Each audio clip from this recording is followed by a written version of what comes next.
Le vrai sujet, c'est pas vraiment l'Internet des objets ou le fait de connecter des objets, mais quelque chose de plus profond qui est d'ailleurs commencé depuis très longtemps, qui est comment nous allons introduire les capacités d'intelligence dans le monde physique qui nous entoure. Jusqu'à présent, on interagissait avec les données qu'à travers un ordinateur et des téléphones mobiles, mais tout ce que nous faisons dans le monde physique aujourd'hui est insensible. Et donc, on va être en mesure de plus en plus de le faire. Et du reste, on le fait. C'est-à-dire ce que vous faites avec un GPS, ce que vous faites avec l'accéléromètre de votre iPhone, ça fait aussi partie de ce qu'on appelle l'Internet des objets. Donc, c'est pas quelque chose de miraculeux, de quelque chose d'extraordinaire qui va arriver, c'est quelque chose qui est arrivé, qui a démarré depuis 10 ans, vous n'êtes même pas rendu compte.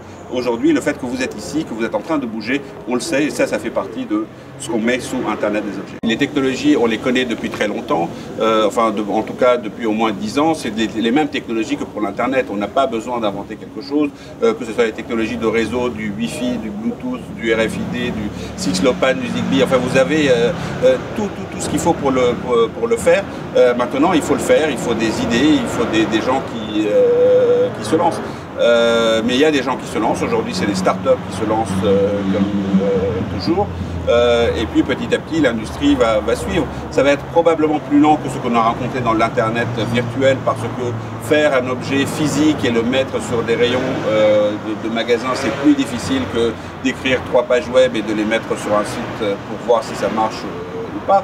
Donc c'est forcément plus lent, c'est plus profond, mais l'impact à l'arrivée est largement plus grand et plus immense que ce qu'on a vu avec l'Internet tel qu'on le connaît aujourd'hui, c'est-à-dire avec le web, qui est une pauvre petite kermesse. Dans certains cas, c'est beaucoup plus simple de faire, par exemple, une caméra de reconnaissance de forme qui filme une table pour reconnaître ce qui est posé dessus, et certainement plus rentable, moins cher et plus pragmatique que de mettre une puce sur chacun des objets qui va être posé 3 minutes sur cette table.